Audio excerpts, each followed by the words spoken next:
And welcome to Saddle Up with Steve and Jay right here as usual on Horse Racing World Channel.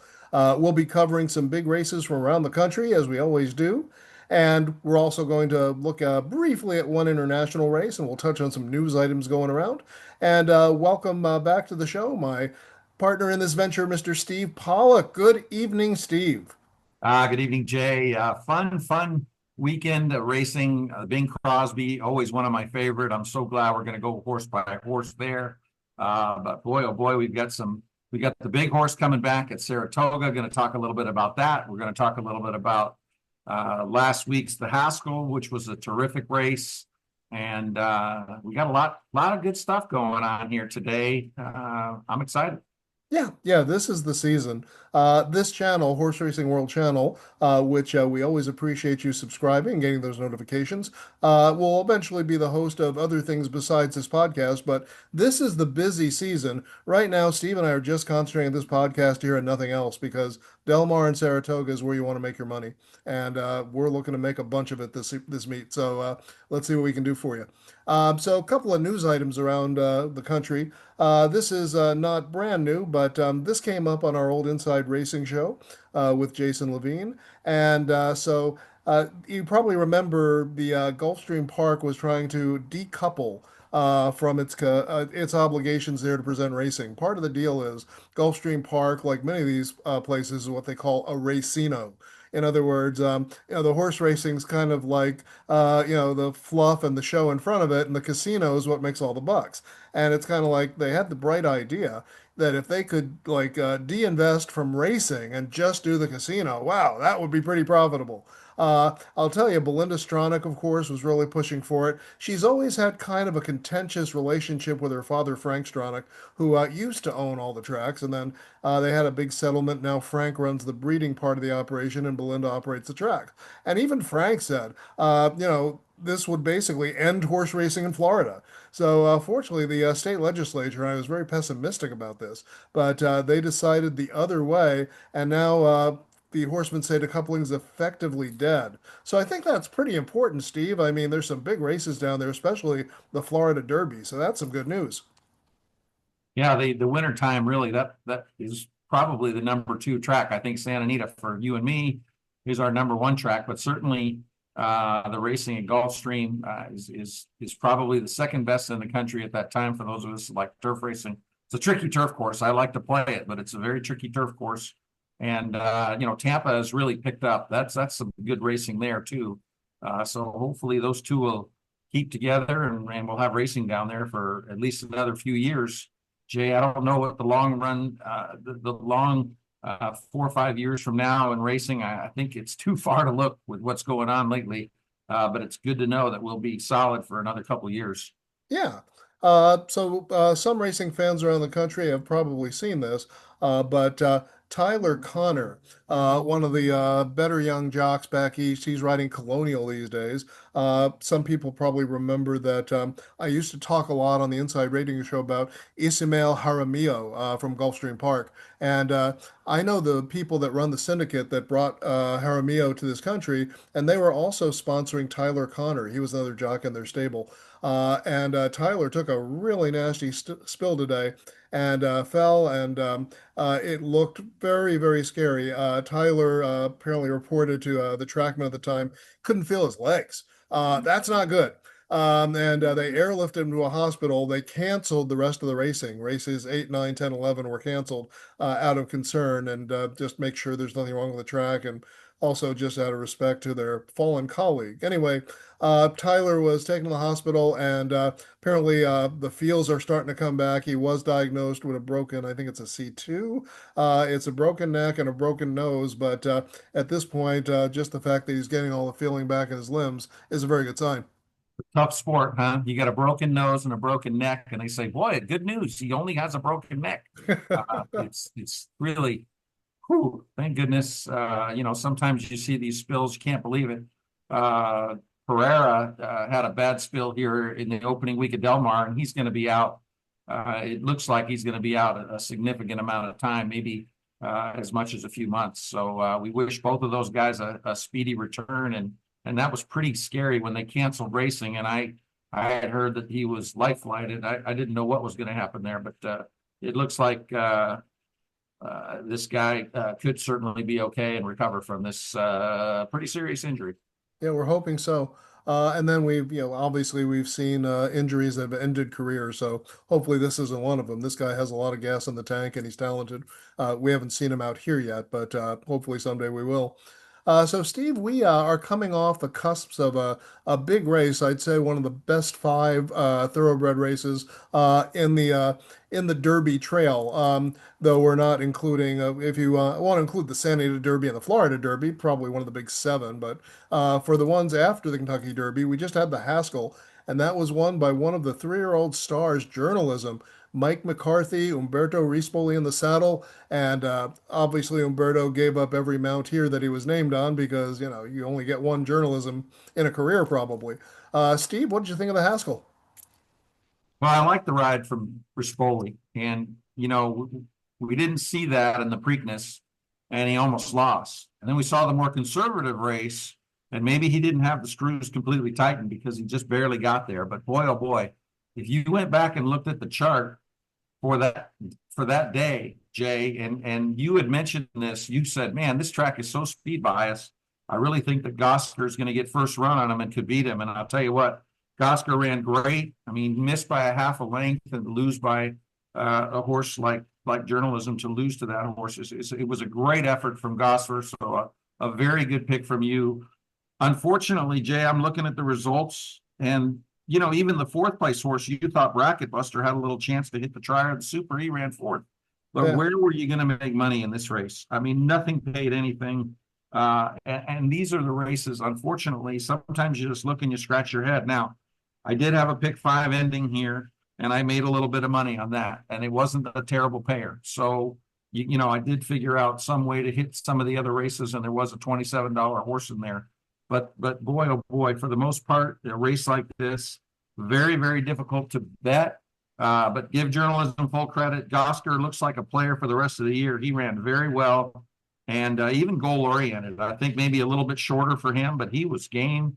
Now those horses to me, goal oriented was a little bit with the bias, but he only got beat a half a length, and I know he's a really nice horse. But all that being said, good effort from journalism. Maybe that wasn't his A+ game, but he needs that for next time. So hopefully there's a little bit left in the tank, and maybe we can have another showdown in Travers. Hopefully so. We definitely have a showdown next week in the Whitney, which we'll talk about later. But I just wanted to mention, in terms of goal oriented, really took a step forward for Baffert. This is not Bob's best three-year-old crop. He's got a lot of them, but none of them have been exactly all world. But goal oriented, I think, is emerging as his best three-year-old. Really took a step forward there, and really, I thought killed Gosker's chances because he was fighting with Gosker all the way down the stretch, and I think that just left him too much to defend off journalism. If he just could have put goal oriented away earlier, Gosker might have had a chance to take that. Even at the end, journalism won cleanly and probably could have won by more, but I still think Gosker's got some room to grow. I'm not sure if journalism could have won by more. He was all out to me, and he did go the wide route. And I'm just going back and I'm just remembering, all of the jockeys like a Jerry Bailey and a Chris McCarron and Lafitte Pinkai, when they got horses like a journalism, they always rode them this way, keep him out of trouble, and that's exactly what Rispoli did. But when you do that against the big bias, that's what ends up happening. It ends up being closer than maybe what it should have been. But losing ground he did do, and as wide as he went again, going back and looking at that chart, I'm going to give him full credit. I don't think this was even though this was a big race, this was not the race. The race is going to be the Travers, and then the race is going to be the Breeders' Cup Classic. So this one was in between. And, I think Gosker and goal oriented are players going forward. Funny you should bring that up, Steve, because I'm looking at an article right now from my former employee, the Thoroughbred Daily News, and it's an article about journalism. McCarthy continues to weigh options, and I'll just read you the critical part here.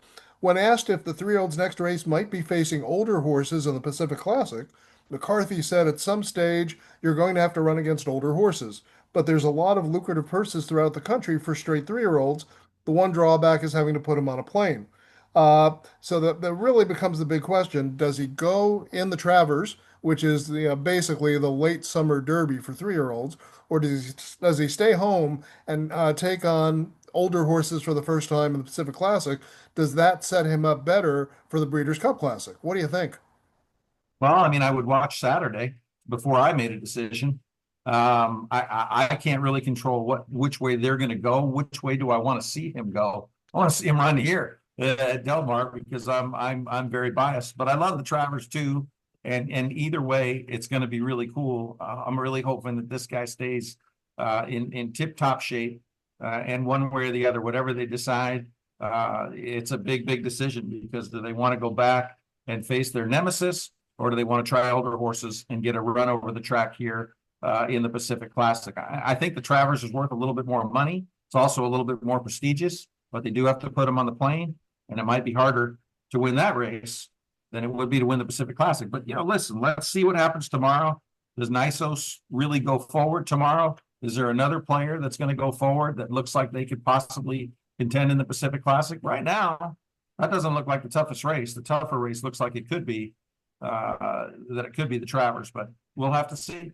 Yeah, I also think it's possible, depending on how she does in her next one. This would make a lot of sense for Torpedo Anna if she's going to try the boys, and I don't know if she's ready for them. But if she is, the Pacific Classic is a very logical launching pad for Torpedo Anna. So that could be quite a race if she comes out. Boy, I mean, I hope she comes out because I just don't think she's as good as some of the older boys are. And I think she would seriously get bad. I mean, I was wrong about her when she ran second in the big race, the Travers last year. But she has not been as sharp this year, even though she ran a good one last time. And to me, running against older boys here, I don't know. I don't know where they're thinking with her, but I'd sure like to see her out here because hopefully we could find something that we could beat her with. Yeah, for sure. I think that'd be an exciting race, whether she wins it or not. So I'd love to see it. Absolutely. Yeah. So, yeah, before we get into the United States action, I'm just going to briefly go over the big race in England. And I know Steve's excited about this huge 5-horse field, and it really looked like it was going to be a bigger field. There were about a dozen probables. Aidan O'Brien had about 7 of them, and for some reason, even though it's a $1.875 million purse. Yeah, it only drew 5, so we won't spend a lot of time on it. I was going to spend a little more and maybe show you a tape, but we're just going to go through it fast. The number 1 horse, Callandagan. This one's interesting. Some of you probably remember this. I know everybody remembers City of Troy. City of Troy was the 3-year-old champion over there and came over here to the Breeders' Cup Classic because they said, look, he's done everything he can on turf. We got to see if this guy can handle the dirt. And of course, he came belly up, finished 8th in the Breeders' Cup Classic. And, that's kind of not really the way you want to go out, but they really had nothing to prove on the turf. Anyway, you probably remember the big race before he came out here, the Judd Monte. That's the other big turf race over there. And City of Troy led every step. And then you probably remember something coming out of the black. What the heck? Who was that? And that was Callandagan making a huge run to put a scare into City of Troy in that last big turf race. You also have Continuous. He's a 99 to 1 shot, a grandson of Sunday Silence. He's trained by Aidan O'Brien, bred in Japan, and I don't think that much of Continuous chances, as you can guess. Jan Bragul. This is a horse that this is the main Aidan O'Brien threat. This one actually beat Callandagan by the half. It looks like a match race. The interesting angle for American fans. Rebels Romance. Most of you, might be following, all the international races over in England. I mean, I only watched the really big ones myself, to be honest. But Rebels Romance won the Breeders' Cup Turf twice. That is a rare thing. He's from Charlie Appleby and William Buick. He's 7 years old now. He's probably got one last year in the tank, and he's a gelding, so maybe he'll go at age 8, but that's starting to get long in the tooth. Won 5 of the last 6, and he's 5 to 1 tomorrow. So if you want a price, that's the price. And then Calpana, ridden by O'Sheen Murphy. That's Jason Levine's favorite overseas rider. And if O'Sheen Murphy had just come along a little sooner, Jason has all those kids. He could have named one of them after him, and it could have been O'Sheen Levine. So anyway, I make myself laugh. So that is the field That tomorrow was for the funny. that is the field for the King George and Queen Elizabeth. It's a huge purse regardless. I mean, you don't see many 1.8 million purses over here, I'll tell you that. But that will be going. But now let's get into races that were probably more interest over here in America. And Steve, I know you had some thoughts on the John Henry. Why don't we start there? Uh, Jim Dandy. the Jim Dandy, excuse me. You got turf on your mind, man. You're I just, do. just locked in on that European turf race. Yeah, we need Jim Dandy and John Henry in a match race. But Give me so 50 to win on that 99 to 1 shot in a 5 horse field. I like that longest shot in a 5 horse field. Uh, okay. The Jim Dandy, certainly Baeza did not run his race in the Belmont, and I really thought he would go forward in that race because he had run so well in the Derby. 3 to 1 from him, not interested in the rail, and 2 to 5 on Sovereignty in a 5 horse field.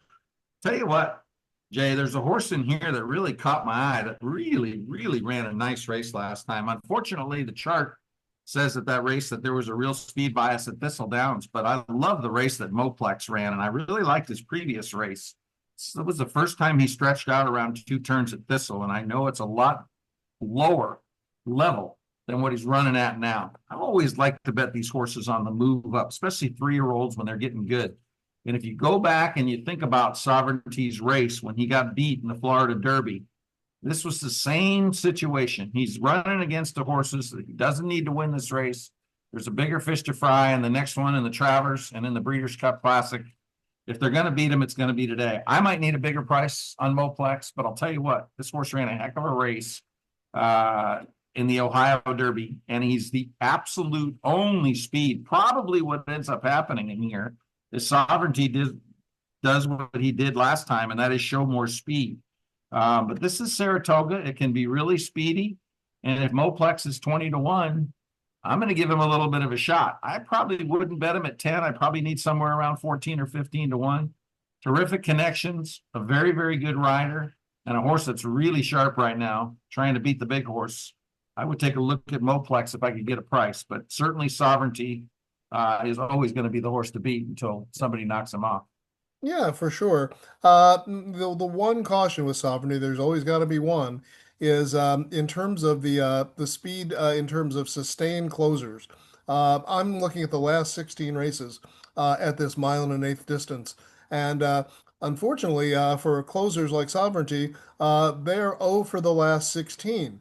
So that is the one factor. So I think the question is.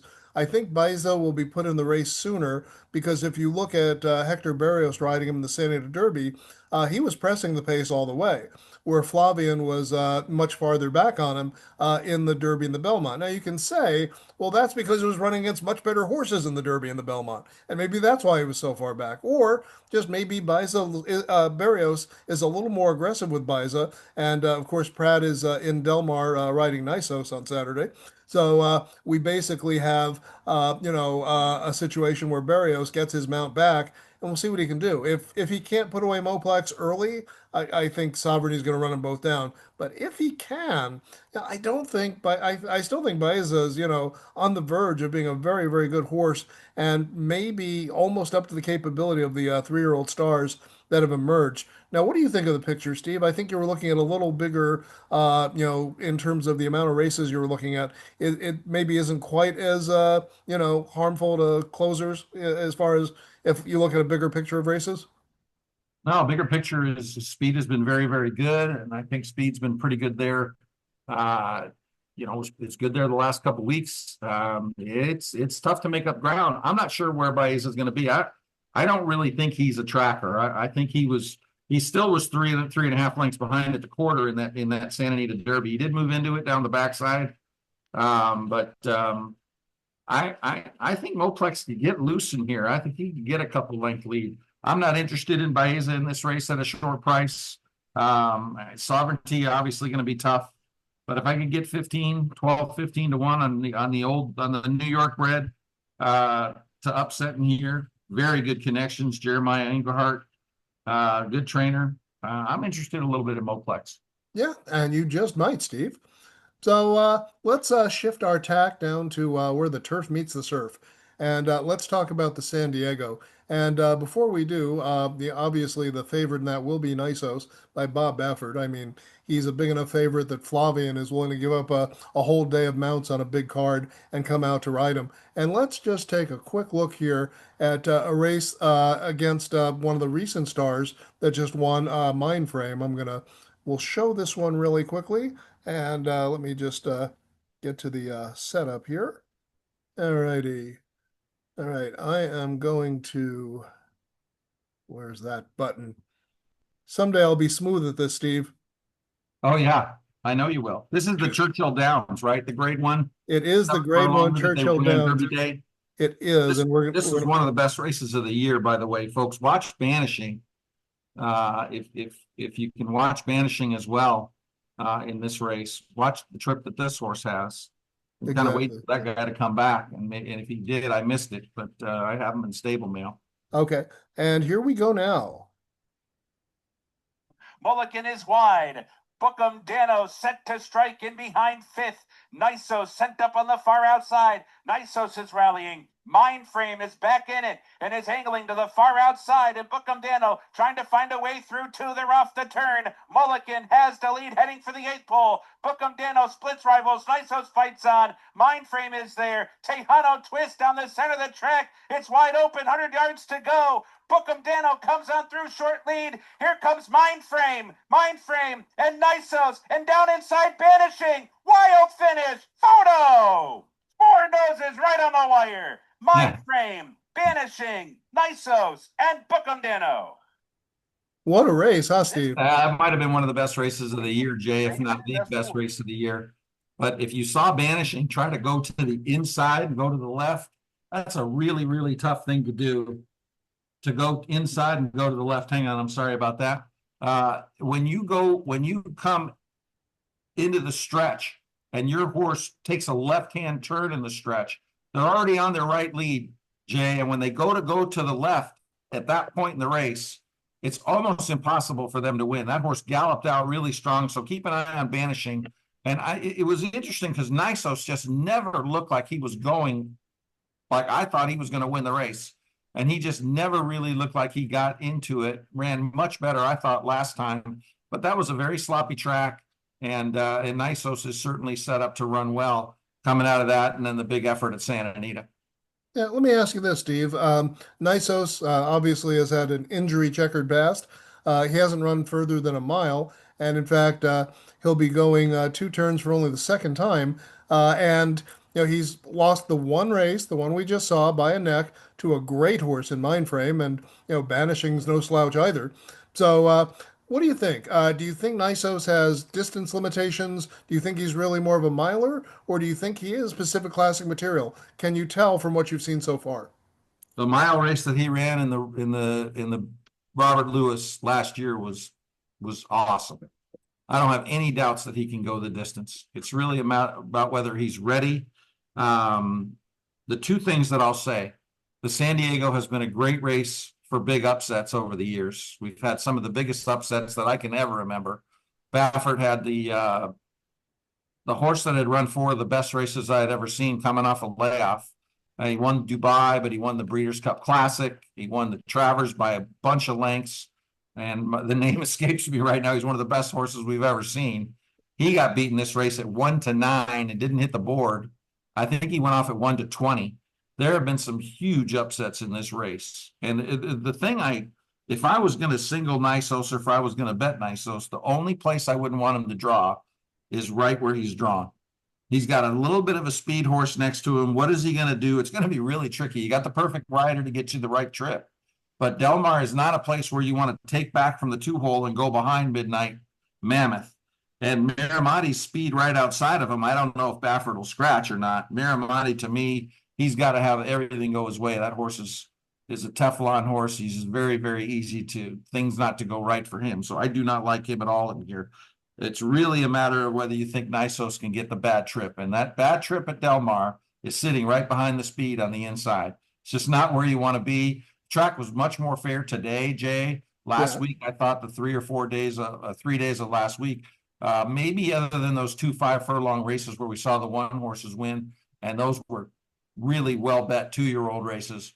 The track was definitely outside for 3 days. Again, Sunday and Friday, I would say was huge outside, and I think closers had a big edge. And again, I mentioned that last week that when you're in these route races, you don't want to be inside and you don't want to be tracking. If you're inside, you want to be able to clear. And if Nysos can't clear, then he's in a bad position. And that's about the only thing that can stop him, because right now, it's such a good horse and he will be tough to beat in here. But that draw and the question, this is his third start off of that long break.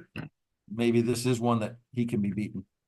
Yeah, well, obviously, I don't think they're trying too hard to go out of their way to win this because they've got bigger fish to fry. So, I don't think all the screws are tightened. I think they're trying to leave plenty of gas left in the tank for the Pacific Classic. And unlike the others we've talked about, Nysos is not a 3-year-old anymore. He can't run in the Travers. So, this is going to be his, basically his big prep for the Breeders' Cup. And, Classic, I would say this is a prep for him. I mean, I don't know that he's ready for the Breeders' Cup just yet, but I would think they're trying to get this horse ready to run in the Pacific Classic. That's what I would say for yeah. Nysos. And I think the question is, they'll use that as kind of a measuring stick. And if he falls off and, let's say he opens up in the stretch and then kind of falls off and, holds on by a head or something, they look at it and say, should we really run in the Breeders' Cup Classic or should we look at the Dirt Mile? Yeah, I would say that that's a possibility for sure with Baffert. He could do that. This horse could be a dirt mile horse, but he's had two races already, and I don't think there's any limitations out of a Bernardini mare. I don't think there's limitations for distance for this horse. Not the way he ran that mile race in the Bob Lewis, but I'm not saying I'm not going to try to bet against him in here, but I would say that again, I don't like the draw for this horse. I would rather see him on the far outside. If they're going to beat him, maybe that'll be why. But we'll have to see how he comes out of that race, because I think the main idea for this horse is to run him in the Pacific Classic. That would be my guess. And Steve, if you were going to theoretically bet against him, if you had to pick one of the other six, who are you looking at? I would look to the far outside. I would look at Judge Miller. He didn't run his race at Churchill Downs last time, but he ran great in a mile and an eighth in that Californian when he got beat by Mr. Fisk. In the race before that at a mile, it was really a draw dropper there. And Glack could have him ready. He's outside. I like where he's going to be. I think Tarantino, Miramati, Midnight Mammoth could all press. Nysos on the inside. The other horse I would look at would be Hall of Fame, the horse for Michael McCarthy, who's shipping back, who's also running back at Churchill last time. But Judge Miller would be the horse I would look at 7 on the outside. Okay. Yeah, I was looking more for second here, and if I had to pick somebody for second at a price, I think you could do worse than Tarantino. Tarantino has been facing some tough comers in the last couple, but he's fond of Del Mar. He's beaten Express Train. Midnight Mammoth certainly, ate him for breakfast. I don't think he can win, but I think Tarantino could be an interesting, like trifecta with Tarantino and all in Tarantino. So I'm looking at Tarantino for that, and yeah, I think at 20 to 1, it's worth a stab. I certainly like where he's drawn, and I'm not going to talk you off of it with the trip that he's going to have. But to me, when I see a horse start to really tail off like he has tailed off 4 or 5 races ago, but I mean, he seems like he's getting a little worse each time. Now he's 7. I don't know that a horse like this is going to turn it around, and it doesn't look like it sets up very well for him. Just in the pace scenario, to me, with Miramati, Midnight Mammoth, and Nysos, the way this track is played, I think if you're going to try to beat him, you got to sit behind him, not go in front of him. And Tarantino runs his best races out on the lead. So I'm not in the same boat with you there. Okay. I would rather sit behind with a horse like Judge Miller. Midnight Mammoth certainly has some good races, and his last 2 have been very good. But I don't like where he's drawn either. So I would land on the 7 if I could try to beat, if he can beat Nysos at all. Okay, yeah, I think your horse has a legitimate shot to beat Nysos. I don't think Tarantino does. Tarantino is more like an exotics play for me. Hmm. So anyway, it's that time, Steve. It's that time where we take one race and we narrow it down and boil it down, and we're going with the big one tomorrow. That's the or Saturday, excuse me. It's the Grade 1 Bing Crosby, $400,000 purse. So at least it's not a $300,000 purse. They're putting a little more into it, and hopefully that purse, boosting will, draw a little more in terms of, getting other area horses to ship in because it's the expense here to, get people to ship into Del Mar. That's always kind of a challenge. So, more purse money definitely helps. Steve, you want to take it from the top?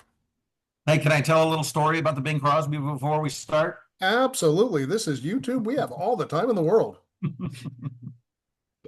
So this was the year my uncle passed away. My uncle was very, very instrumental in my life, and he was also a huge, huge horse fan. And anytime I got a little emotional, I would look up to the heavens and say, "Hank, give me a hand here." Well, there was a horse running in the Crosby named Borden Arrow, who was going to be a big favorite in the race. But there was a long shot that had gotten very sharp. He had run a claiming race, two back, and then he ran an allowance race, and he had run really good in both of those races. And the horse's name was Champ Star. Okay. And I was playing in a tournament. I was playing in a handicapping tournament, and it was a you bet your bankroll there. This horse was 25-1, and there were two races left. And actually there were three races left in the tournament, but it happened that I had a little bit of my bankroll left, and I made a pretty significant bet on this horse at 20-1, and maybe 22 or 3-1, what have you. Anyway, they turned for home, and I'm screaming and yelling because Champ Star has the lead. Here comes Borden Arrow, and Champ Star holds on and wins, and one of the biggest scores that I ever made on a straight bet in my life. But they put the inquiry sign up, and I'm like, oh no, all right. So I go to the win. I go to watch I gotta see it because I didn't see anything. And the rider on Champ Star whips Borden Arrow right across the nose. It's a no doubt 100% takedown. I mean, I don't know what they could possibly do, but I'm going to get taken down here. And I'm going, well, I have a saver exacta. They can't put him third. They're going to put him second, and it's just going to be a disaster. As I walked outside the tournament room, as I was upstairs playing in the Del Mar tournament, which I haven't played in a long time, but I walked outside and I looked up to the heavens and I said, Hank, give me a break on this one. If you can find a way to keep this horse up, it would be worth a lot of money to me. And anyway, I don't need to tell you 10 minutes later that the stewards came back and made no change. And I saw the replay, and it was so clear as day, and people were so upset. I mean, they were writing in, they were throwing stuff at the screen. There were some really, really upset people. And they were right. This horse should have come down. Well, what they said the next day, what the stewards said, was they couldn't see it. From their view, they didn't see the whip. And even though they had seen a different view the next day, because everybody was so upset about it, people had called in and they didn't see it. So I don't know. I looked up and I always felt like my uncle helped me out on that one. But, anytime if I get taken down on a bad one, I always remember that there are some good ones sometimes. And that was one that I had gotten in this race. I've really had some fortune in this race over the years. But Crazy Mason going to take it from the rail out in here. And again, I think, folks, what we saw today was a much more even racetrack. Closers have had a good shot early in the meet, but today was a much more fair track, maybe heading back. And the one thing about Del Mar is you never want to lock yourself in as to how it's going to be. But Crazy Mason, to me, is a good go against. He's on the rail, which has not been good. He's a stone closer. Got him only at 6-1, and I don't think he's fast enough. There's nothing I like about Crazy Mason at 6-1. He'll be a big go against for me. Yeah, I've never, regardless of the track, I never like closers on the rail in a sprint. I'll always try to beat those because they have too much trouble they might run into. Crazy Mason ran the race of his life two back in the Carter, where he ran down a good grade two field. And certainly if all the pace burned up, Crazy Mason could possibly get position. But the chances of that actually happening, I think, are unlikely. But I want to commend the connections like Gregory Sacco and Christopher Elliott for coming out here and taking a shot. It's too much Californians going the other way, and I'm glad to see that somebody from the East Coast is shipping out here. And now let's look at number two, Dr. Venkman. This is one of the prime contenders in the race. And I think Dr. Venkman is the definition of a horse for course. He's 3 for 8 lifetime. He's 3 for 4 at Del Mar. In other words, he's won 75% of his races here, and every victory he's had has come over this track. Antonio Frazu, fresh from his Jockey Championship at Santa Anita, knocking off Juan Hernandez. That's not an easy feat. Is back on this one. Antonio has won on the horse, and he's just been in very tough company. It's a very tough category of horses, and this Roll On Big Joe is certainly, who's in this race, is a prime contender. But I have to give Dr. Venkman a huge chance as the ultimate horse for a course in this division from Mark Latt and Frizou. Yeah, I don't really like him here, Jay. The main reason is because he's inside. I mean, if this track plays anything like it has 3 of the days of the meet, this horse is going to have a very tough time coming all the way around and circling. I know Frizou is the hot jock, but this guy has run 2 decent races. Sheetsy's a little bit slower than what you might think, but I think he might get the same kind of a trip he got last time. I'm going to try to beat this horse for course or not. When he's won here, they've been pretty easy type of trips.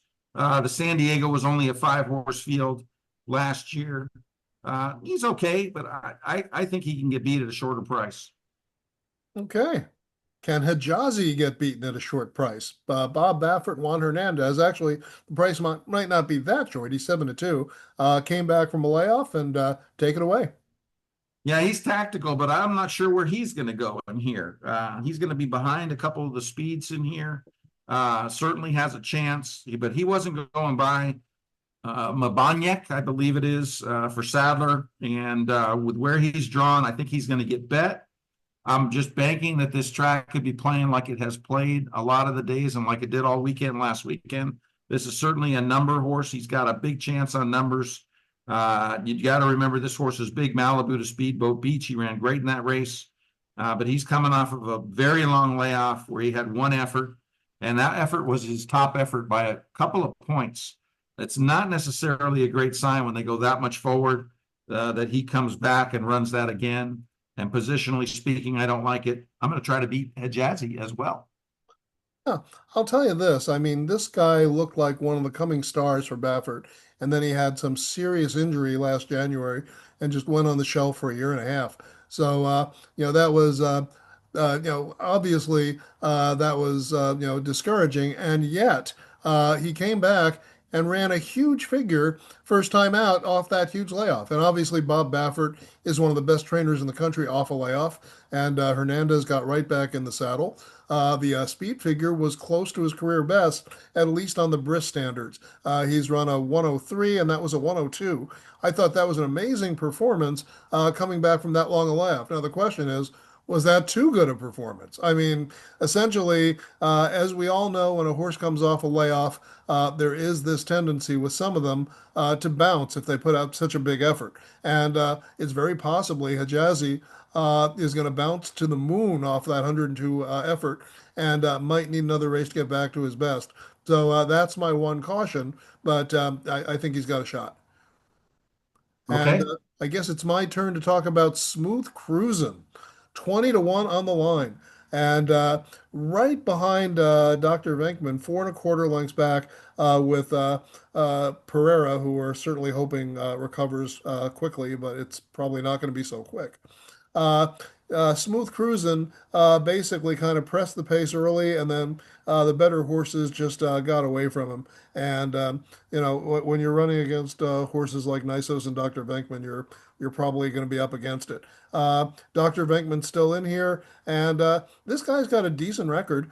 He's 2 for 5, but I can't really see him as a candidate on the win end. But when you look at that 21 price and you say, could this be the guy that blows up the superfecta? There's not going to be any blowing up on the superfecta here, Jay. It's too short a field. And the crowd's just been so dialed in. The super prices have been terrible. And so have the tries for that matter. And I don't like where this guy's drawn. He's too slow. He's got one race on here, less than 10. It's going to certainly take a race better than that. And connections here are just average. I'm going to pass on Smooth Cruisin'. Yeah, definitely not on my win ticket, but his world record on your win ticket. This guy's unbelievably quick. I mean, I watched the tape on this guy, unbelievably quick in that May 1st race. Very, very fast out of the gate with Pratt and all. Last time out, if you look at that race, the horse that won that race was 30-1 in a 6-horse field. I always like that longest shot angle in a short field, but and that was Jose Ortiz, by the way. But there was a very nice horse in there. One of the best horses, I believe, in the country the last 3 or 4 years in sprint races is a horse named Skelly. Very fast, and he runs very fast numbers. He and world record absolutely just threw down in that race. I mean, they went so fast. I thought this guy kept running, and I thought he ran great. He actually ran the same race that he had run in the previous 2 races. This guy's come out as a 4-year-old and run 2 very, very good races. He's super quick. He's going to be tough to catch. The track here has been, again, it's been more outside, but speed has been fine. World record, a big contender in here, maybe the most likely winner. I'm going to try to beat him on the top, but he's certainly a horse to use in the exotics because he will have the lead in here. Yeah, for sure. Like Pratt taking the mount for his countryman, Brissett, this one certainly is loaded with early speed. He's always, at the first or just off the first call at the start and at the second call. So world record can make the lead, or he can press the early pace if need be, if somebody else wants it even more badly. World record, I think, is a top contender in here. I don't know if he's my number 1 contender. We'll find that out in a minute. And we'll move on next. The next horse under world record, let me hit that scrolling button, is Roll On Big Joe. Roll On Big Joe just beat Dr. Venkman, the Del Mar track lover. This one has won 4 of his last 5, including the Grade 3 Palos Verdes at Santa Anita, and also the Kelly's Landing at Churchill Downs in an exciting race, and just ran past Dr. Venkman late in that one. Or actually, that's not really the case. Kind of held off Dr. Venkman. He was probably in the lead. Yeah, he held him off. Dr. Venkman was kind of down on the inside, and Yeah. I'll tell you what, he was never going by Roll On Big Joe in that race on tape. Yeah. Roll On Big Joe certainly looked impressive there. He's 0 for 2 at Del Mar, so he's not a horse with a course, but he is drawn much better than Dr. Venkman. And the 6-to-1 price is kind of juicy. I think that's an overlay. Roll On Big Joe is very tempting at 6-to-1, and he will be on my ticket in some way or form. Think so as well? Yeah, I like where he's going to be in here. I mean, I don't see a ton of speed in this race. I see world record clearing, and I see Roll On Big Joe getting a great outside tracking trip. His sheet's very interesting. If you're looking at RAG, which I am here, he ran 7-7 in his last 2. He ran an 11-3 back at Keeneland when he ran second in that race at 3-5. And the race before that, he ran a 5 back in California. So his best race is that 5 back in California. He ran a 7 before that. He can go back to that number and get that tracking trip, keep that outside position in here. He's got a heck of a shot. I will tell you the thing that I'm a little leery about, more than a little leery. I'm not a huge Le Peru fan. I think this guy was overrated from the beginning. He certainly was a better rider when he got over here as far as where everybody perceived him to be. But this is not his kind of race, and it's a scary horse for him to be on. But boy, is he going to get a good trip. Certainly one I'm going to put in the mix. Okay. So what do you think about Mbanyik? Yeah, it's a real hard one to pronounce. I was listening to the racetrack announcers call this horse Mbanyik is right. I would have called him My Bag Nick, and that would look like but Mbanyik was very good last time. I'll tell you one thing, Hijazi was never going past him. He never was going to pass him. It's a Sadler claim for Horonis. They've done incredible the last 3 years. They've won a big stake every single year the last few years here at Del Mar, including the Pacific Classic. And they have done unbelievable with horses that they have purchased and gone forward with them. So that was a great effort. Took a while for this horse to really get going, but now you got the barn change too. And I thought the last 2 efforts were good. The horse that beat him the race before it were Judge Miller and See Through It. See Through It was a horse that won last Sunday. He's just a racehorse that nobody respects as much as they should. And we'll see about Judge Miller, but I know Judge Miller is one heck of a 6.5 furlong horse. 6 furlongs is a good distance for this horse. He's another one that's a contender. I give this horse a heck of a chance. I was a little disappointed when I saw the morning line, but boy, oh boy, it's hard to get a Sadler Horonis horse at a price. I like where he's going to be positionally, and I think this guy has a good chance. Yeah, I'm gonna have to take a stand against this one, Steve. I'm never a fan of horses that were running in claimers and were claimed and then jumping into a grade one. Obviously, John Sadler knows what he's doing. He's not up for sale here, but this is not necessarily the race he's going to try to win. It's Del Mar. You want to put your horses out in the big Del Mar races. This one certainly has earned his shot to see if he's improved enough. But all his graded stakes races in the past, the Palos Verdes, the Santa Anita Sprint Championship, have all been well behind. I just think he's outclassed here, and while I don't think he can win, I think this is more like a prep for maybe an overnight stakes or a grade three. Um, might hit the board. I give him no chance to win. Have to take the opposite stand here. Well, that's where you and I have a huge, huge difference. I never, ever worry about class. That champ star that I had was a 25 claimer when he won this race and paid $50 years ago when I made a nice score on this race. Really? It is a place where you and I differ hugely, because if you bet the horses that are coming out of grade one, grade twos all the time, you're always going to bet. That's where people flock to, and I want to flock where people are not gonna. I'm going to go opposite of what most do, and so that comment on this horse is not a comment that what I'm disappointed in is that this horse is not 12, 15 to 1 or the 20 to 1 like I got on Champ Star, but this horse definitely has a shot today. And if you're looking at Ragozin sheets who absolutely make the best speed figures, I've looked at every speed figure you can imagine: Byers, Brisnet, Thoroughgraph. The best thing about Ragozin is their numbers. They make the best numbers. Thoroughgraph has a lot of good other stuff. And if I had to pick one of the two, it'd be very difficult because they have some very, very good things. But Ragozin numbers are the best. The last race that he ran was a 4. The fastest race that world record has ever run in his career was an 8. So this horse is considerably faster. He's 3 or 4 or 5 lengths faster. Whether he's running against worse horses or not, that's not what's difficult for me with Mabaniak is he bouncing today? Because he ran a very, very good new top 2 back. He ran a 6, and then last time out he ran a 4. I'm hoping with these connections he got the right rider with Barrios going. I actually like Armando Ayuso a little better because if it's a dogfight at the end, he's a very strong rider, and I think he's a better finisher than Barrios. But that's where you and I differ, and it doesn't mean I'm right, doesn't mean I'm wrong. But I am never one to go, this is a class, he's just not good enough. I'm always looking for the horses that are sharp and moving up. They're generally the ones that are going to be the prices. And again, that's something that I've always felt that was a difference between you and me. Again, I don't know who's right and who's wrong. And there are people out there who are going to be shaking their head or disagreeing or what have you. But that is something that I have always looked at, and I've always rather had the faster horse moving up than the class horse that's just a slower horse that's just always run against better horses. Well, Steve, if we agreed all the time, it wouldn't be much of a show, would it?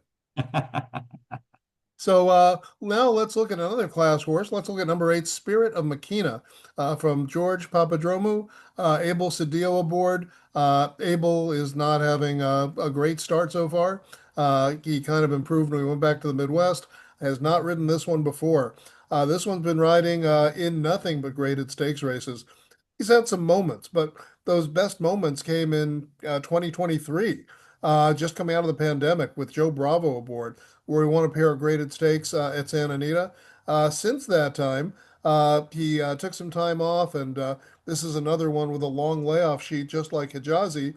And then this is kind of an example of why I'm not crazy about Hijazi. You see, he ran in the San Carlos at Santa Anita, ran a pretty good third with a 99 Brist Speed figure, but just bounced to the moon off that one. Ran in the Triple Bend again, which he won a couple of years ago, and just finished way up the track to Dr. Venkman.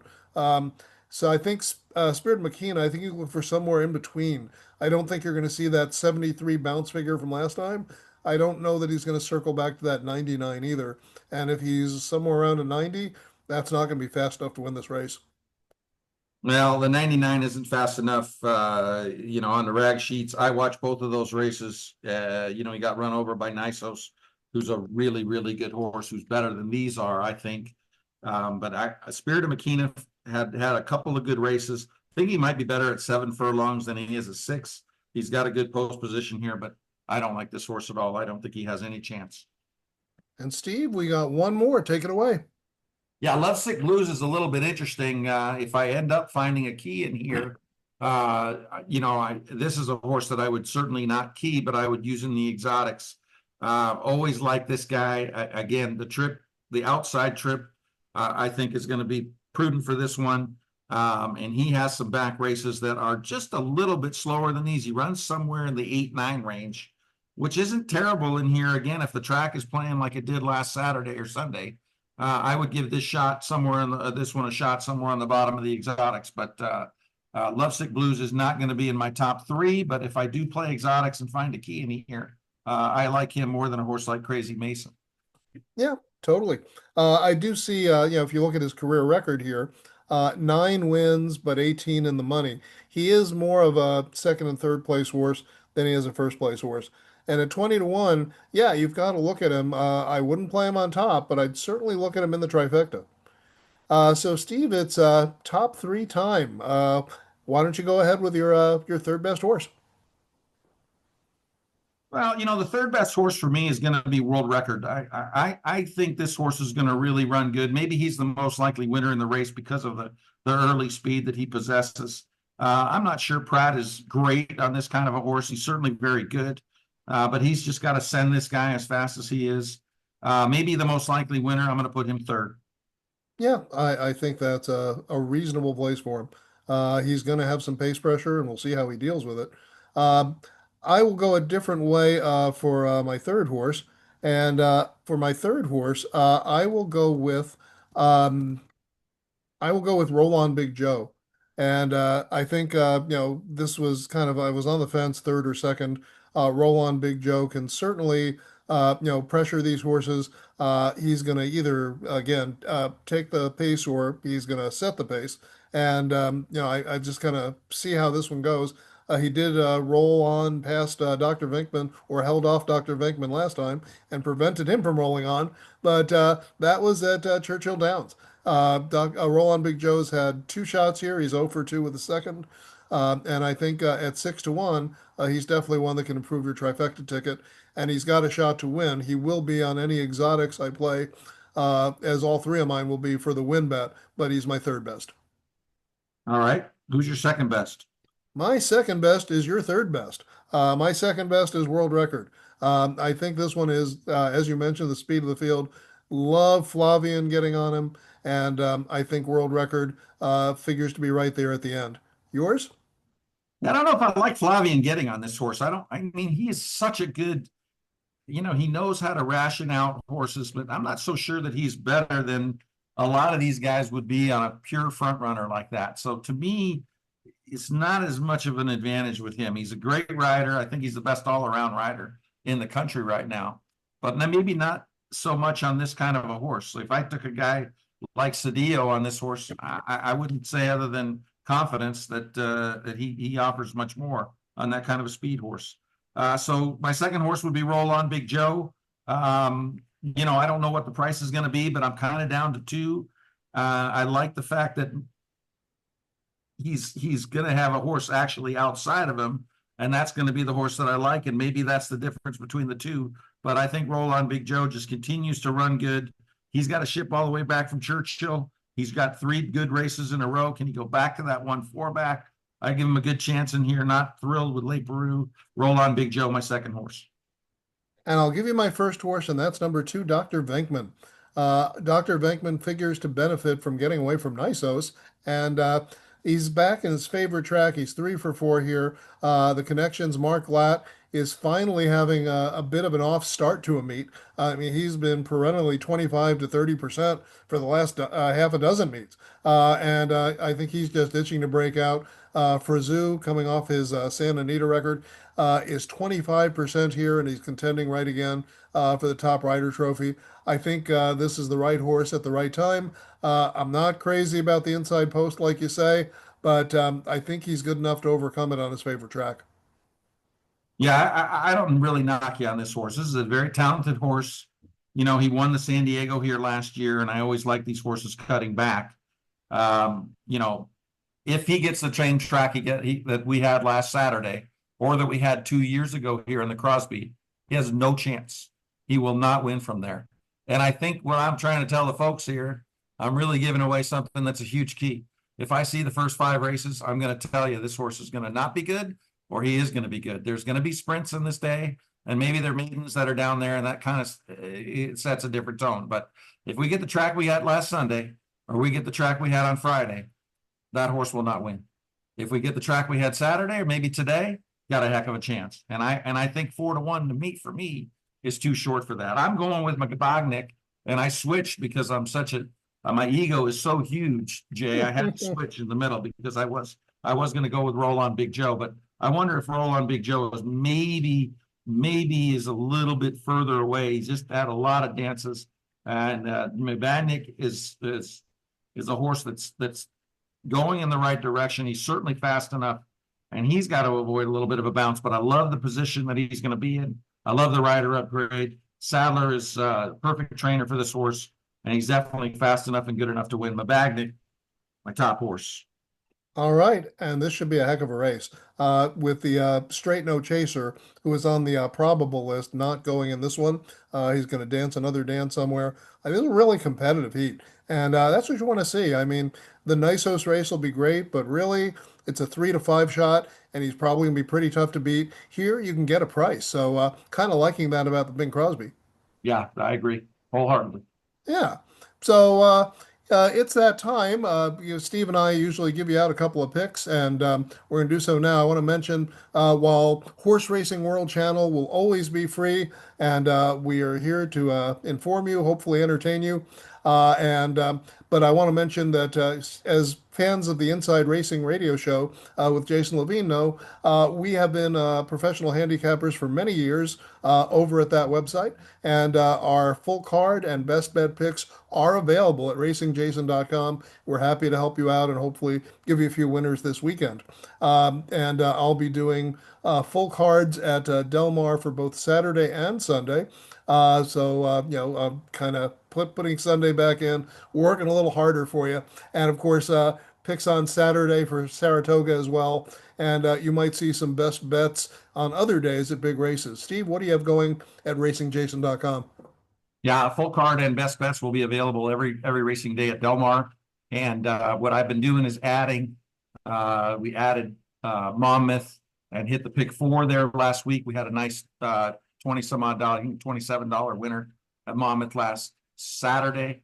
And I've been adding an out-of-town race. We did add an out-of-town race on Sunday as well. And if I see one, I will add one. I didn't add one on the Thursday card. What I'm going to hear, I'm going to tell you folks a little bit of insight. When you see all sprint races like you saw today, there was one route race, and I did have Excel calculator. But when you see all sprint races like that, that's not necessarily my favorite stuff. A lot of young horses, so those are cards that I would maybe shy away from. If you're going, and you want my help, I appreciate that. But those are not my strength. Those kind of cards are not a strength of mine. The longer the races, the better I will do. I have not had a good meet so far on the turf course. I've had a very good meet on the main track. So let's see if we can't tie that in and get some turf winners. And we're going to try to do that for you on Friday's card. I got a turf race for you right Very here. good. Steve, yeah, go ahead. As I'm sitting in the host chair this week, guest first, please. All right. Well, remember that there's a 4 o'clock post. It's the first 4 o'clock post of the meet tomorrow, 4 o'clock post. We're going to go to race 4. Jay, the rail is at 30 feet. So when the rail's at 30 feet, you don't necessarily want to be inside. It does help some of those outside horses. But I'll tell you what, Booksmart is just going to go. He's going to go as far as he can. And he did win a race here last year where he was able to get loose. And I think Mike Smith is going to try to do the same thing. However, I really like the way Schwartzmeyer is going right now. And I'm hoping he doesn't get trapped in on there on the inside. Again, with that rail at 30 feet, that's always a danger. Schwartzmeyer is really, really going well. I like the fact that Urton gave this horse a little bit of time. He won at the end of March and looked like a really good thing. The horse he beat in that race that ran 3rd was Tom Seaver. And Tom Seaver did come back to win in the last play I ever made for Inside Racing, for Racing Jason down the hill. And so I think that was a pretty live race. I think Schwartzmeyer comes back, and this guy, Abel Lascano, was really riding well. And I think he's very good in these turf sprints. So I'm going to play him to win. I am going to play the try in here. I'll use the 2, yellow card, who is the favorite in here. I think he's beatable. The 4 Book Smart is going to be the horse to catch. And there's a price horse that I like in here. It's the 6 horse Patron de Oro, who's 12-1 in the morning line. Couple of decent races from this horse. In fact, this horse won twice in the fall last year. And this guy came back, did not run a good race at Los Alamitos, but switches barns to Dan Ascarati, who is actually the first trainer I ever met. I've known that guy for 40 some odd years, believe it or not. And he's had a little bit of a tough career, but this guy is capable, and this horse will be a big price. So for me, it's the 1 Schwartzmeyer. I'm going to play this horse to win, and I'll play 2 simple $6 tries over the 2 yellow card, the 4 Book Smart, and the 6 Patron de Oro. It's the 1 Schwartzmeyer in the 4th out at Del Mar tomorrow on the Friday card. Okay, yeah, I think when you've got a decent sized field, trifecta is the way to go. And as long as you can sandwich some reasonable picks, and I think you've done that in terms of getting a price mixed in there, the potential for the payoff is large. I know we haven't seen large trifecta payoffs this meet so far, They've but I been think they're terrible. coming. They've been absolutely terrible. I mean, I'm telling you, they've been terrible. When you're done with your picks, I'll give a little bit of insight on some of the betting, Jay. But it's the trifectas have been absolutely awful. The supers have been awful, and we'll get to this when you're done as to maybe something that people should start looking at, some other options for betting. Okay, look forward to that. So I'll give you a couple of picks for the weekend, both on the Saturday cards. We're going to go to Saratoga Race 5. It's a mile and a 16th on the turf. The favorite is Tongue Twister. Arad Ortiz picks up the mount from Dylan Davis. And but the horse I like is the one that's ridden by Dylan Davis's sister, Katie Davis. And I just want to say, we've talked about sires, and we've talked about Into Mischief, and we've talked about Galileo. But let's give some kudos to Robbie Davis for siring 3 kid jockeys, Dylan, Katie, and Jacqueline Davis. That is a sire, man. Wow, that's incredible. Exactly. So number 4, Tongue Twister. And the reason why I think Tongue Twister is beatable is when I look at a jock switch. Yeah, Arad Ortiz is arguably the best jock in the country when you factor in dirt and turf. I'm not going to say that absolutely. Obviously, Flavian Pratt has a case to be made, and there are some people who might lean a little bit in another direction. But any way you want to look at it, Arad's in your trifecta of top jocks. But Dylan Davis has improved so much that I just don't think it's that much of an improvement going from Dylan to Arad. I think it's Dylan has just really come into his own, and I just think in this case the short price is not justified because this one just lost in the past race to the one right below number 5, Sail with the Wind. Sail with the Wind is ridden by Dylan's sister Katie. Katie's also married to a prominent jock, Tom McCarthy, I think is the guy that rode out here for a while, and now she's back riding. Trevor. Huh? Trevor Trevor. McCarthy. That's the guy. So yeah, Katie took some time off to start a family, and now she's back in the saddle. I just think Sail with the Wind has been very, very consistent. Has just been sort of sitting on a win. This was third off a layoff, often a horse's best. And this one again showed a little bit of a bounce, a 79 figure first off the layoff, and then bounced a little bit to a 76, but still ran creditably. And I think Sail with the Wind is ready to run her best race today. Jeremiah Engelhart, top trainer in New York in the Finger Lake circuit, but he's 2 for his first 3 here. He's 67%. And he does great third off the layoff, 25%. So I'm liking number 5, Sail with the Wind, to beat Tongue Twister again, Irad or no Irad. And we're going to play a trifecta here, Steve, and we're going to use 4 horses. We're going to throw in 2 prices. We'll use number 8, North End Lady, ridden by that man, Dylan Davis, trying to knock off his sister. And a big 85 brisk speed figure in the last one. Also third off the layoff, Barkley Tag. Not as proficient third off the layoff, but nevertheless, this is a higher figure horse that has a shot. Excuse me. And looking for a price, look at number 10, Royal Bobby. From the Linda Rice barn, Jose Ortiz aboard. Jose is off to a hot start, 15 for 59, 25%. This one has decent turf breeding on the top from Mendelssohn, who was a very good turf horse, and I think this one could surprise at an 8-1 price. So that trifecta, Steve, is 4, 5, 8, 10 with 4, 5, 8, 10 with all. And now let's go to Del Mar. And we will look at a different race than what we've talked about, obviously. I'm not going to use the San Diego with Nysos. I did want to point out that there is, before I get to my pick, look at race number 4. It's a maiden race. And there are some super well-bred horses here. I'll be curious to see what the clockers have to say about these. I don't know if you've heard any scuttlebutt yet. If you do, let me know. But you have the 3 favorites. Number 4, Civil Liberty from Doug O'Neill. Couple of 46 works out of the gate. You have number, excuse me, let me find it. Number 5, Balboa, one of the 2 Bob Bafferts and the morning line favorite. Also the big 46 work out of the gate, and Juan Hernandez. And you've got a $3 million horse, Son of Gunrunner, Brant, 3-1, actually slightly higher price with Flavien aboard. Steve, it's probably too early. I don't know if you've heard any backstretch whispers from the clockers about any of these. Not my ticket. That's not my thing, Jay. I really don't. I try not to listen to what anybody says in the backside. I will get clocker information from Andy Harrington, who I think is a terrific clocker, but not really hearing anything from the backside, and I don't get Andy's stuff until the night before. Yeah, I figured it was too early. Just was hoping I could pump you for a little information. All right. So we're going to look at a different maiden race. We're going to look at race 7. It's a mile on the turf. And this is the kind of race where there's a lot of chances for a price here because most of these horses have never run on the turf. The one that's run the best, number 6, Got the Ring, who's the morning line favorite because ran a 63 Brisnet figure. Par for this figure is 77. So he's got to improve, she has to improve 14 points to make par. And at a short price, I'm willing to bet she won't do it. The one I like is it's a second time starter, but first on the turf, and that's number 2, Kizazi, trained by Jay Neff, my namesake, and ridden by your favorite price horse rider, Armando Ayuso.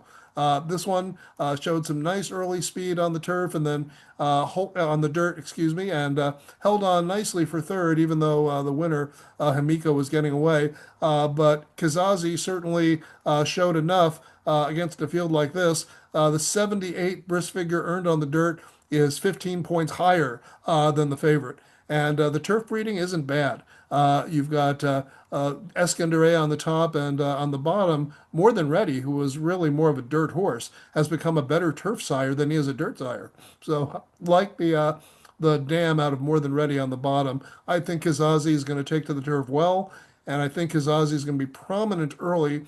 And the question will be, can she hold on? I think against a field that she's facing today, I think there's a good chance she can. So we'll play a trifecta with Kizazi, and we'll have to use the favorite, Got the Ring, because Got the Ring has the early speed, and we'll go to the front. And we're going to throw in 2 other horses. We're going to use 2 first-time starters. We'll use number 7, City Lady. City Lady. That's out of Michael McCarthy and Flavien Prat. And how do you not use Flavien Prat in a turf race? The works are just okay, but McCarthy isn't known to work them that fast. City Lady figures in the mix. And the one I kind of like, this one is a bit of a price, and that's number 8, Soaring Angel. Soaring Angel is out of Knicks Go. You probably remember Knicks Go, that front runner that ran in the Pegasus in Florida, won the Breeders' Cup Dirt Mile. His career is pretty much all in the dirt, and yet he's a 20% first-time turfer. Won the Breeders' Cup Classic right here at Del Mar. Yeah, Knicks Go was really a dirt star. So it's kind of surprising that this one has been such a prominent turf sire early, and he stands for a reasonable price. He stands for 12,500. So I think Soaring Angel could be the one that flies a little bit under the radar. Kimura's not having a great meet, but together with Yakin, they are 2 for 4. So we'll use the 4 and we'll play a similar trifecta pattern as we did the last time. So it'll be 2, 6, 7, 8 with 2, 6, 7, 8 with all.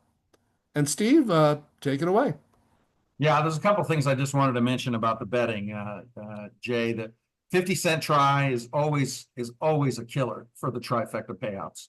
And I think we've seen some extremely poor trifecta payouts. The dime super ruined the superfecta. And now the 50-cent try has come in. I'm seeing payouts that are very, very poor. Here's what I can tell you, folks. The pick threes, the doubles, those are paying very well. And if you really want to play horses, then you really like a horse in a race. There's no way of knowing what the win odds are going to be on these horses. With those other pools paying poorly, the win pool, you don't even know what it's going to be, Jay. I liked the horse last week. It was 15-1 when he came on the track. He had gone down to about 12, and he ended up going off at 4-1. And I would have never in a million years bet this horse at 4-1. A friend of mine called me, and he was at the track, and he said the horse looked horrible. I'm not going to tell you who it was. I didn't end up betting the horse, but I couldn't believe the horse ended up at 4-1. Didn't win. Doesn't matter. I bet the horse in the feature race last week on Sunday. Horse was 9-1 when they opened the gate, 8-1, went off at 5. I'm at the point now where you just if you're a bettor and you know that the win pool is what you want to play, you want to bet these horses to win, you've got to look at ways to get live to these horses in the pick three, or you got to bet doubles. If you're betting win bets, you don't know what the odds are going to be. So how do you make a win bet when you don't know what the odds are going to be? You can wait a minute to post and you could be off by 4 digits. You could bet the horse at 6-1 and he could be 2-1 or 3-1. It's gotten ridiculous. I complained for years, but it's actually what it's been so far at the meet at Del Mar, and it's worse at Del Mar. I've been watching every race at Saratoga, every race at Del Mar. It's worse at Del Mar the first 5 days or 4 days of racing than I've ever seen it. So if you are playing and you really want to try to do well, you have got to get yourself to play doubles. You've got to get yourself to play pick threes. If you have a bigger bankroll, the last pick 3 with the low takeout, the early pick 5 with the low takeout, these are absolutely must plays. And these are things that are paying like the game used to play. We didn't really have to talk about this. There were so many pools that you could make money in, but I'm seeing pools that are shot. And I will tell you, pick 3 doubles, those are not shot. Those are still live. And if you're playing a horse that you really like, you're planning on betting a horse you really like, look in the race before, look in the race after. What I've seen the first 4 or 5 days of the meet, the win pool is, if you don't know what the odds are going to be, how can you make a bet on a horse? But the doubles are pretty close still, and they're not changing. And I tell you what, racing doesn't seem to care. They don't seem to care that the odds change this drastically. New York stopped the computer bettors. They don't let them bet anymore. 2 minutes before, that's it, they're cut off. And they're not doing that here, because I don't think they care.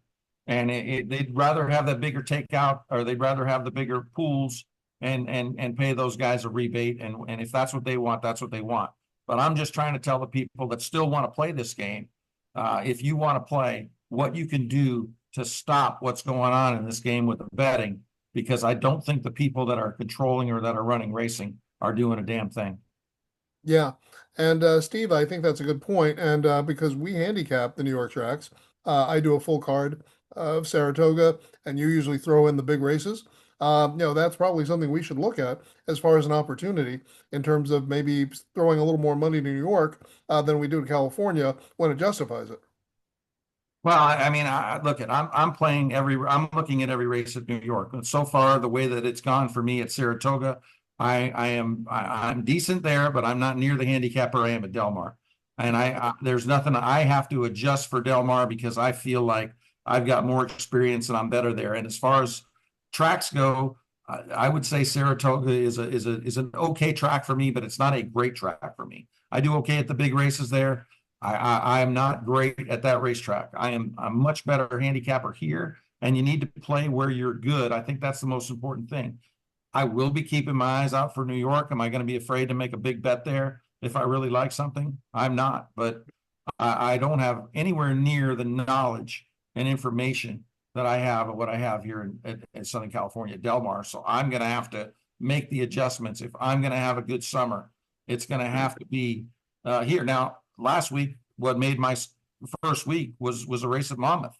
A turf race at Monmouth made my week. And in fact, I bet a horse at Monmouth that was 9-1, and the horse came back and paid $27. I had made a pretty decent bet on this horse. I'm expecting 9-1 to go to 6 or 7, and 9-1 actually went to 12, that's what we want. That happened more in the old days than it happens now, and that was one that you just don't see happen very often. But I think you're going to have to be very careful. If you haven't noticed this in the pools, then you're not paying attention. You're not really watching, and maybe you're playing something that I'm not playing. Maybe you're doing okay, but it's very scary. If you're making a win bet and you're not looking down the backside to see what your horse has gone to, you have to, because every single horse is drastically changing when the gate opens. Yeah, for sure. You have to really look for your spots because there used to be a lot of spots to find, and now, not so much. You really have to dig for them sometimes. Steve, regarding the double before we close, are you a big observer of the probable pools? When you make your double bets, are you looking to see what the probables are going to pay? I am. Yeah, I am. And again, it doesn't mean I'm going to play every single one of them, and I'm not betting enough where I'm going to change those. If you're a bigger better and you're going to put a few $100s in, I mean, those pools are not huge. So if you were going to bet, say, a $500 double on something, you could drastically change the odds, especially on a day like today. So if you're that big of a better, that's not something I would recommend. But if $40-50 is not too big a bet for you, or that's a big bet for you, I think if anything that amount or less, you're not going to change it that much. Certainly on the weekend, you're not. And that's something that I'm looking at instead of making win bets on horses. Can I find a race before that race or after that race where I can find 3 horses or 2 horses to go to that horse, and instead of risking the odds changing when the gate opens, or you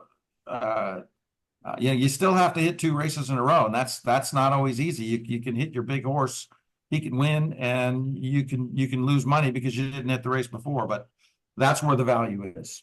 Yeah, for sure. Steve, before we close, any sponsors we want to mention? Yeah, I definitely want to mention a couple here.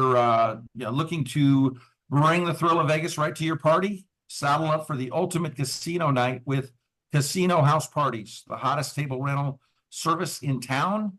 We've got it all: poker, blackjack, roulette, and craps, so much more. They have Let It Ride. They have a couple other crazy games there too, Pie Gal. Whether it's a birthday bash, corporate event, wedding, or fundraiser, Casino House Party brings real Vegas style action straight to you with professional dealers and authentic tables. Call 1-888 got a 3 got poker, 1-888-3 got poker. Use the promo code SaddleUp50. SaddleUp50. You'll get $50 off your first booking. Don't gamble on a boring night. Bet on a good time with Casino House Parties. Casino House Parties, we bring Vegas to you. All right. That sounds like a lot of fun, Steve. It is a lot of fun. I've got a little bit of affiliation with these guys. Great people. And give them a call. Check out their rates. They're very competitive. And they do an excellent job. Very, very reliable people. I want to talk about another reliable person. Tri-Level Office Support. Folks, this is office administration, human resources, and bookkeeping. If you need someone to help and you need someone you can trust, I'll tell you what, I've trusted this lady for 25 years because it's my wife, Cheryl. She's fantastic. And if you really want some help, give Cheryl a call, 619-987-6244, and you'll get somebody who's really terrific that can really help you with tri-level office support. Again, that's office administration, human resources, and bookkeeping. The most honest and best lady I've ever met. How about that for backing, Jay? And Steve, you say that perfectly unbiased, I know. 25 years we've been together. She's the best thing that ever happened to me. Changed my life around. Totally hear you. That is our show for the week. Next week, Mr. Pollock takes his turn, as usual, in the host chair as we ping pong back and forth throughout the Del Mar meet. And we will have potentially the race of the year to talk about if they all show up. The Whitney at Saratoga with Fierceness, Sierra Leone, and Mindframe all on the probable list. And hopefully we see all 3 of them. That would be a throwdown. Oh boy, that would really be a good one. Should be great. I'm super, super excited about it. And got a big weekend this weekend, but we got a big weekend the weekend after as well. And this is all, it's all great. Good stuff, Jay. All right. Everybody, thanks for watching. Have a great weekend out there. Should be beautiful weather in Del Mar and Saratoga. Well, we'll see what happens there. But definitely going to be nice sunny weather at Del Mar as always. So for Steve, this is Jay, and we'll see you next time.